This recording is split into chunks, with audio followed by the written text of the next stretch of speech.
আসসালামু আলাইকুম। কেমন আছেন সবাই? আশা করি যে যেখানেই আছেন সবাই ভালো আছেন। সবাইকে স্বাগতম জানাচ্ছি আমার চ্যানেলে আরও একটি রেসিপি দেখার জন্য। আর আজকের রেসিপি থাকছে কাঁচা আমের ঝুরি আচার। তেল ছাড়া, রোদে দেওয়া ঝামেলা ছাড়া এবং ভিনেগার ছাড়া তৈরি করে দেখাবো এবং কিভাবে সারা বছর সংরক্ষণ করে রাখা যায়।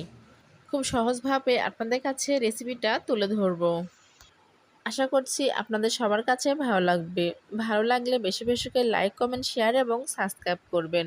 সাবস্ক্রাইব করে আমার রেসিপিগুলো দেখে নেবেন। কাঁচা আমের ঝুরি আচার বানানোর জন্য প্রথমে নিতে হবে কাঁচা আম। আমি কাঁচা আমগুলো গাছ থেকে পেড়ে নিয়েছি।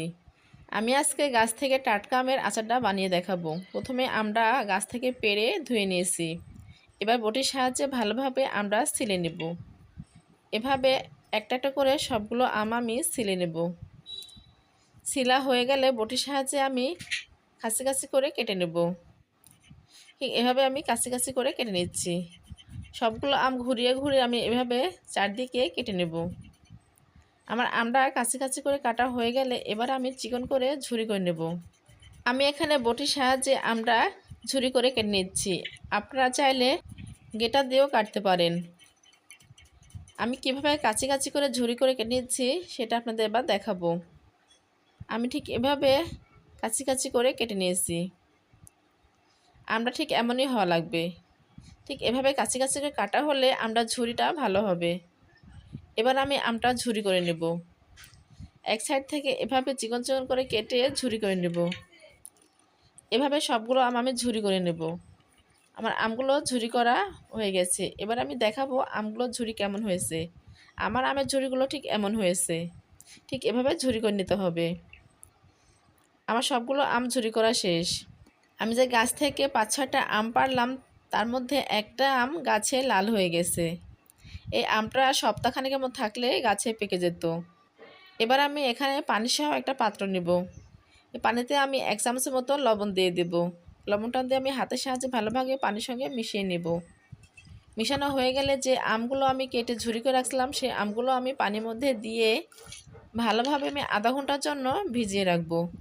কারণ আমটা ভিজিয়ে রাখলে আমের যে টক থাকে সে টকটা বের হয়ে যাবে আর আমের আচারটা অনেকটাই ভালো হবে। আমার আমটা আধা ঘন্টার জন্য ভিজিয়ে রাখা হয়ে গেছে। এবার আমি ভালোভাবে ধুয়ে পরিষ্কার করে নিলাম। এবার এখানে আমি আমগুলো ঢেলে নিলাম। এবার এই পর্যায়ে দিয়ে দিলাম ১ কাপের মতো চিনি। চিনিটা দিয়ে হাতের সাহায্যে ভালোভাবে মাখিয়ে আমি আবারও ১০ মিনিটের জন্য রেখে দেব।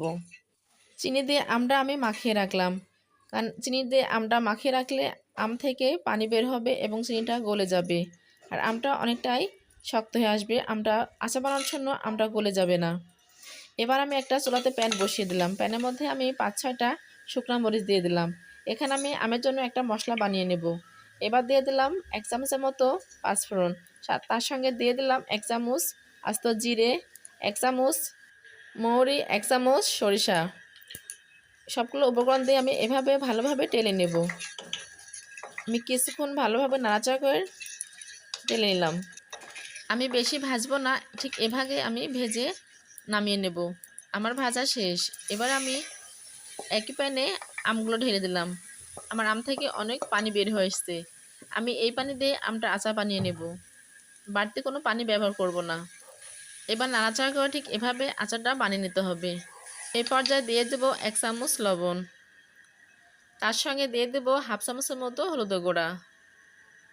দিয়ে আমি আবারও ভালোভাবে আমটা নাড়াচাড়া করে নেব।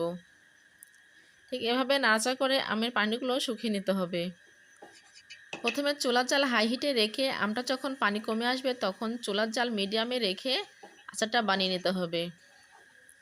এভাবে নাড়াচাড়া করে আচারটা বানিয়ে নিতে হবে। এই পর্যায়ে দিয়ে দেব মশলা গুঁড়া।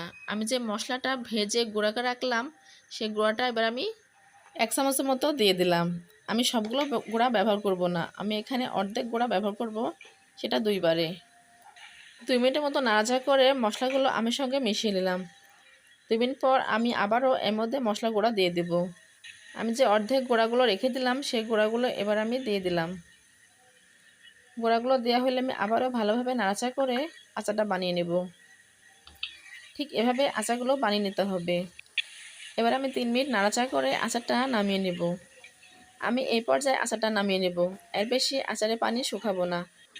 এর বেশি আচারে পানি শুকাতে গেলে আচারটা ঘাটা ঘাটা হয়ে যাবে, খেতে ভালো লাগবে না। এভাবে কাঁচা আমের ঝুরি আচারটা বানিয়ে নিলাম। আপনারাও বাসায় এভাবে কাঁচা আমের ঝুরি আচারটা তেল ভিনেগার ছাড়া বানিয়ে নিতে পারবেন এবং 1 বছরের মতো সংগ্রহ করে খেতে পারবেন। আমার এই আচার রেসিপি যদি ভালো লাগে তাহলে বন্ধুরা লাইক, কমেন্ট, শেয়ার এবং বেশি বেশি করে সাবস্ক্রাইব করবেন। সাবস্ক্রাইব করে আমার রেসিপিগুলো দেখে নেবেন। আমার আজকের কাঁচা আমের ঝুরি আচারটা কেমন হয়েছে আমাকে কমেন্ট বক্সে কমেন্ট করে জানাতে ভুলবেন না। সবাই ভালো থাকবেন, সুস্থ থাকবেন। সবাইকে ধন্যবাদ জানিয়ে আজকের মতো শেষ করছি। আবারও হাজির হয়ে যাব নেক্সট টাইমে নতুন কোনো রেসিপি নিয়ে। আল্লাহ হাফেজ।